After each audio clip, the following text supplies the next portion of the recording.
call the meeting back to order. Motion to reconvene. Good, they don't sit in front. Furtado. Lehman. Yes. Grodsky. Yes. Motion carried. Next on the agenda is our consent agenda, which includes the minutes of the May Board of Commissioners meeting, interim check numbers, bills, and claims, and ordinance number 2014-01, establishing prevailing wages.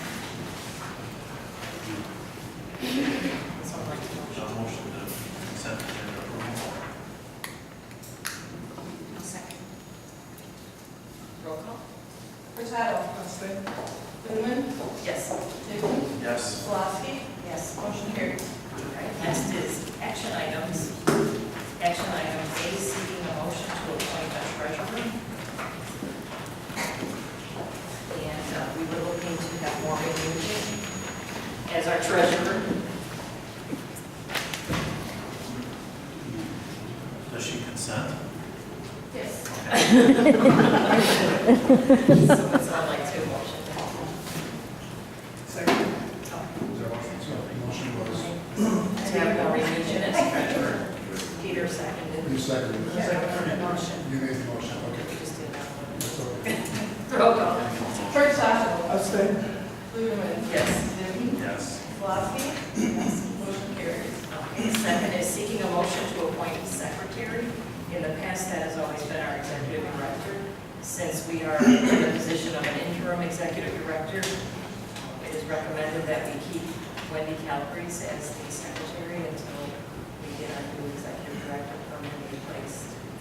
Would someone like to make that motion? Motion. Second. Okay, roll call. Furtado. Yes. Lehman. Yes. Newton. Yes. Grodsky. Yes. Motion carries. Okay, next is seeking a motion to appoint law firm. And in light of current circumstances, it's recommended that we continue with the law firm we've been working with for the past year. That's the name.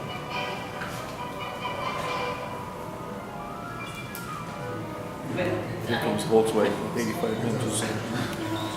just as a reminder, please silence phones. Ay, perdón. Would someone like to make that motion? I thought it killed her. How did we appoint, Brinley? That's great. I thought it- I'll second it. Roll call. Furtado. Lehman. Yes. Newton. Yes. Grodsky. Yes. Motion carries. Okay, item D, seeking a motion to approve resolution 2014-16, signatory changes for First Midwest Bank signatory changes. Someone like to make that motion? Second. Roll call. Furtado. Yes. Lehman. Yes. Newton. Yes. Grodsky. Yes. Motion carries. Okay, item E, seeking a motion to approve authorized signers for the Illinois funds. So. Second. Roll call. Furtado. Yes. Lehman. Yes. Newton. Yes. Grodsky. Yes. Motion carries. Item 9, staff reports. Are we running here?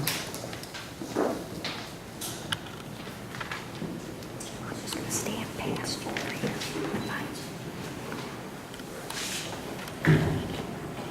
Bear with me just for a moment. It's like there's something. Wendy, would you mind,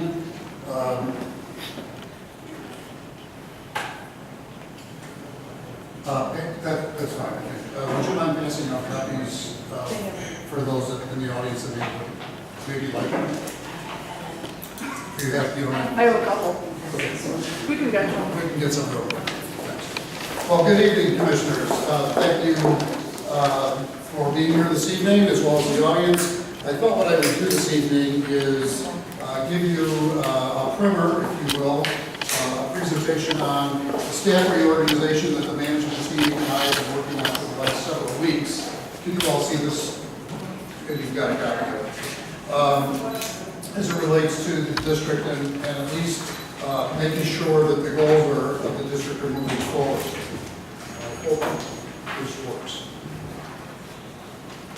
So when I first came on board about 6 weeks ago, I took the opportunity to make sure that I understood what the employees were talking about as it relates to their particular situations, their departments, their individual kinds of issues.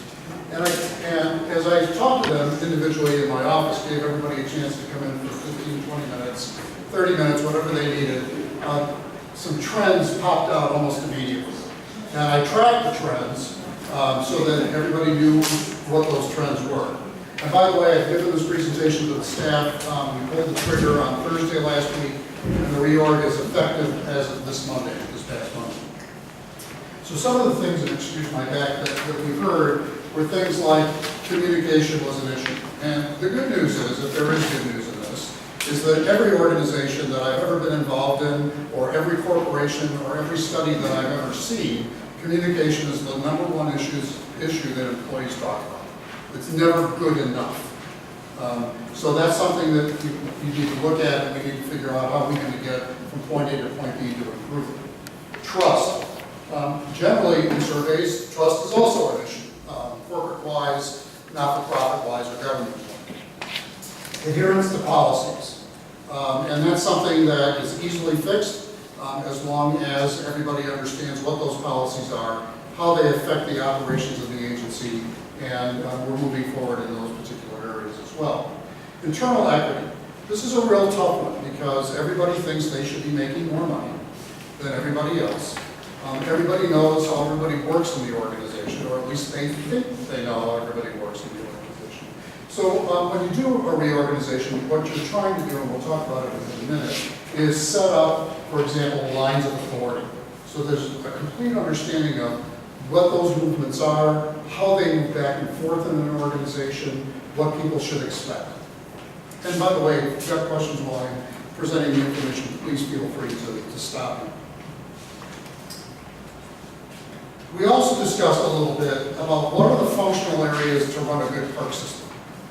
And your bones are true. I'll tell you that right up front. Generally in districts, you're talking about there's an administrative function, a business function, a parks function. There's generally a recreation function, right? A marketing and communications, and this is rather new in Parks and Rec, where it's a standalone department. I would say in the last 10 or 15 years, it's become more important in the agency as we are competing against more businesses like ours. So it's good to have a separate marketing and communications department. And information technologies, the district reaches about 50 units or workstations, and you're about 35 or so. So I would think in the next number of years, as the district continues to expand, you'll be looking at an independent department that will run your information technologies. And that's really important in today's world, as you all know. We're connected by phone, by laptops, by pads, by you name it. And the district, in this case, needs to take advantage of all those kinds of things. So when you're looking at organizational structure, really what we're looking at is making sure that we're identifying the functional areas, the way we do business, and then how those will set up.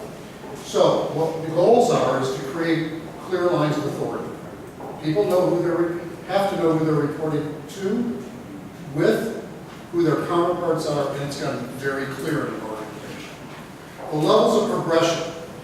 Sometimes people aren't sure whether there are opportunities for them later as they continue to stay employed. And so in this new configuration, we have very clear lines of progression for folks, where those promotions can take place, whether they're sideways movements, all the way through the organization, from the top all the way to the bottom. One of the things that I realized is important in your agency was the lack of synergy in job assignments. And that's really critical in terms of running a good park system, that people know what their jobs are. They can be complementary for sure, but you don't want to put someone running a pool also running the camp programs in the summer. It doesn't make sense, right? You can't do two things at the same time, especially in the summer when things are at the high peaks. Provides for better decision making. And provides for, and this is really important, greater efficiency of the organization. So as part of that, what happens? Well, this is an effort to become predictable and to create trust in the organization. You're creating predictability for both your employees, but predictability from the public as well. They understand who's in charge of what. Now this next slide Unfortunately, and I will point to your attention to the organizational chart in your packet. And I apologize for it being small, but we don't have a lot of room, and I'll explain what this is. And in many ways, it's not dissimilar to what was here in the first place. We've expanded it a little bit, so I want to explain what some of the hieroglyphics actually stand for. Dotted boxes are future kinds of things that you may want to look at, or possibly part-time positions. Okay? So when you see those, what I've tried to set up with the management team, the department heads, is if we're going to grow, how will we grow in the future? And what will that potentially look like as part of the organizational chart? Also, you'll note that there is one less department, right off the top.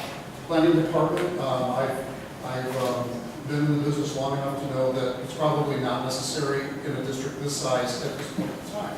However, you all need to understand that you need a planning function within the agency itself. And we'll talk about that as we go through the organization chart. At the top, always it's the citizens, followed by the board, followed by the executive director, and in this case, we've got an executive assistant. And I'm going to tell you, well, I think you need a special projects coordinator that will be able to handle, whether it's part-time to start with or future, that will be able to handle those special projects that fall into the categories of grants, planning, things along that line. Studies that we need to have done internally as it relates to best business practices, setting up things like helping the staff with best practices, standards, and things along that line. And that's a really critical position in an agency that has gone through a lot of change and will continue to go through change as your dynamics change as it relates to the community or the township itself. This would be the executive assistant, in this case it's Wayne. One of the other things that you strive for in organizational charting or behaviors is people understanding what the position actually does. And this is not atypical of a lot of different businesses where people think they know what I do, but they may not really know what a director does, or what a department head does, or what a supervisor does. And in organizations that are going through change, those lines become occasionally really blurred out. So as people would move up and down the organizational chart, sometimes, and I'm going to use this as an example, if I'm promoted from a recreation supervisor to the department head responsible for recreation, sometimes that person doesn't get the right amount of training, and they think that they're a glorified rec supervisor. That happens in a lot of agencies, and it's happening here to a large degree. And one of the things we'll talk about later as we do the budget is we put some money in for training, because it's absolutely essential that if we're going to give people a job, we need to make sure that they're trained properly to do that job. They're going to have the transferable skills required to do the job, but if they've not done some of the upper level management things, we want to make sure that we're giving those tools to them so they become successful. If they're successful, your agency will be successful. Moving down, we've got the Director of Parks and Recreation, or your Executive Director. Titles don't mean much to me, but it's important that in the layout people understand what these things are. You might have a planning consultant in the future, or as you continue to move forward with your new Executive Director. At some point, you may need to contract out landscape architectural services, or move that into the Parks Department, which would be the Department of Parks and Planning, for example. These are set up in such a way that your new executive director, he or she, will recognize a functioning chart like this and be able to do what they need to do based on their management style. But the bones are here as it relates to what park and recreation agencies are generally, how they're run. As you'll see, we have a number of departments. You have a director of the Department of Communications and Marketing, and with that, you've got a director, you've got an assistant, a specialist, that's what we're calling the titles now, and you'll see that in just a couple minutes, and a dotted box. And you need to understand that at some point, because of what's happening as it relates to marketing today, you may need a part-time person at first to help you with those tasks, and then maybe it moves into a full-time position at a later date. You have the Director of Business Services or Finance and Human Resources. And here you've got the usual accounts, the accounts receivable folks, the accounts payable people. One of the things that you really need to start to focus in on is human resources. And at some point, the agency is going to need to hire, whether it's part-time to begin with or full-time, a human resource specialist, a generalist that will help design things like training, making sure that intake for new employees is done properly, that the testing is done properly, and all those kinds of things. And you're 350 people as it relates to your year-round operation, and that's bigger than a mid-sized company in a lot of ways. A $12 million budget, I'm rounding up because it's 12.5 something or 11.5 something. So with the changes in law, and as well as court cases that are coming through, you need to have someone that's going to be able to specialize and be really up to speed on all of those things. You've got an attorney, certainly, and that's very critical. You've got a business manager that understands those things, but you can't spread yourselves so thin that you're doubling up in terms of the synergy of the job responsibilities. So that's something you're going to have to take a very hard look at very, very quickly. And whoever your next executive director is, he or she, at least there's a framework, and you have been advised that that's something that they may have to take a good hard look at. In the Parks Department, you've got your Director of Parks, could change the Director of Parks and Planning at some point. It's all very doable. There are 3 main divisions. A horticultural division that deals with everything that's green, trees, shrubberies, things along that line, and the health of those things. And underneath that person, there's a level of crews. There's a lead person. You might call that a foreman. You might call that a lead operator, whatever the case may be, and then crews below that. You've got a manager, or a division manager that will be responsible for your fleet services and construction. And under that person, there are crews that are responsible for those kinds of things. And then to round it out, a person responsible for your facility maintenance. And this will be a person that will be responsible for ball field and soccer kinds of maintenance, making sure that the buildings are done properly and things along that. As it relates to recreation, a very similar structure that operates in your other areas. You'll have athletics and outdoor kinds of activities. And these are division level people. You'll have, or you do have, as of Monday this week, someone responsible for general program. You'll have somebody in the division manager.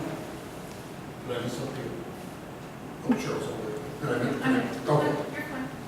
I have the staff behind me just in case I missed something, which is not unusual for me to do that.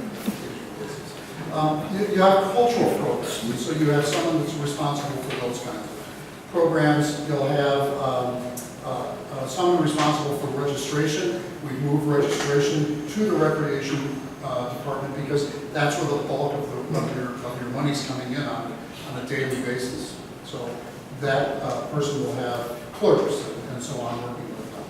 And then you will have the equestrian center is a department, or division level manager person that falls under recreation. This is a very prototypical park and recreation agency.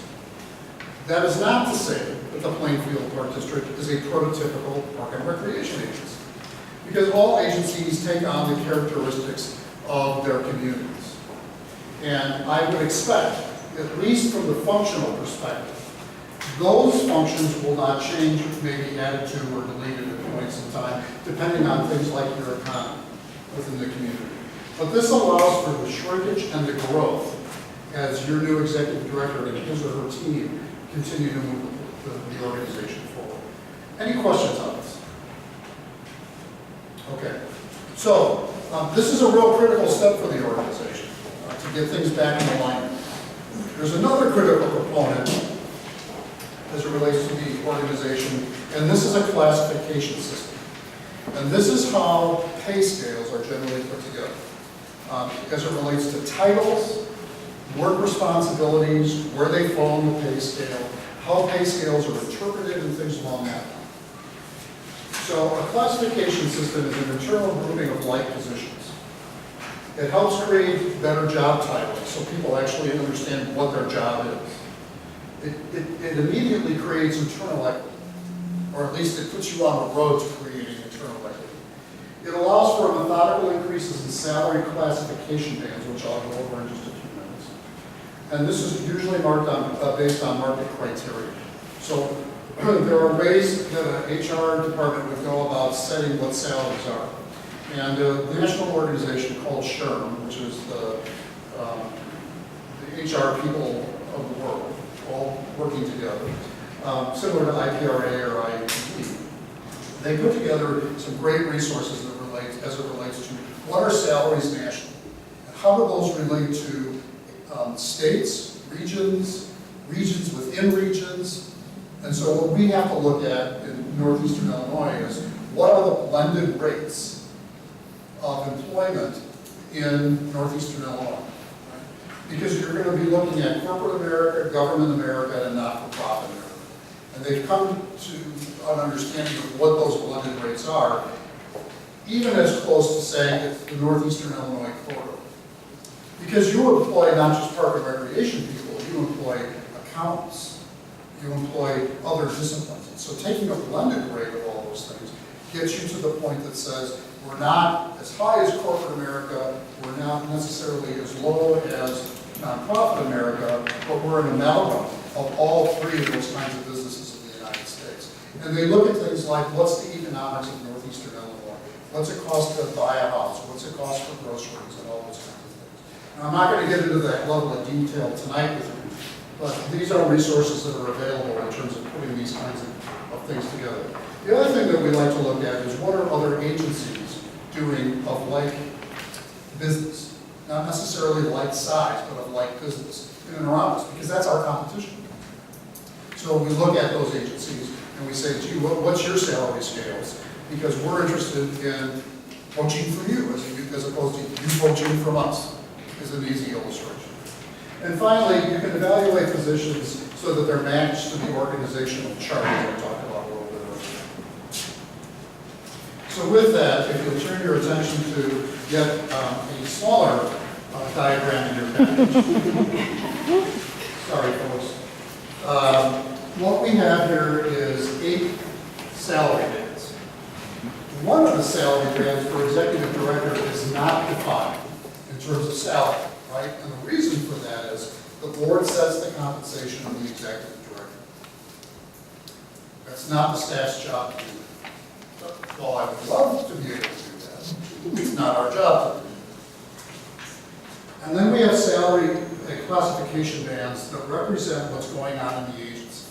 So for example, if you go back to the organizational chart, you have department head level people, generally directors. You have recreation manager kinds of positions, whether they're in parks or facilities, they're managers, division managers. You have specialty kinds of folks that are accountants, executive assistants, senior graphic designer, park supervisors, as well as recreation supervisors. Because the idea is, if you're a supervisor at a certain level, but it doesn't matter whether you're supervising parks or aquatics or people, that's what you do in the organization. The compensation should follow closely to that. In other words, if you're a supervisor, you're a supervisor. And you ought to make what other supervisors in the agency earn as well. You have other specialties, accounting clerks and athletic field specialists, people that are turf management folks, lead horticulturalists and folks like that. And then you have yet park maintenance, 1 positions in here, and park maintenance, 2 positions in here. So 1 is your entry level. 2 in parks would be you've got experience.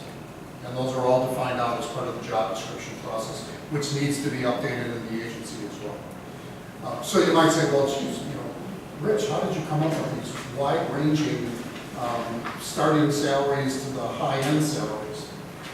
As I explained, we look at the research, we look at what other districts are doing, and we come up with a salary band that allows for growth within. So if you are hiring somebody that has exactly the experience you're looking for, but may not have the years, maybe they start between the beginning salary and the mid-range. Rarely would you ever hire anybody here at the top of the range, right? Because if you're doing that, they have no room for growth.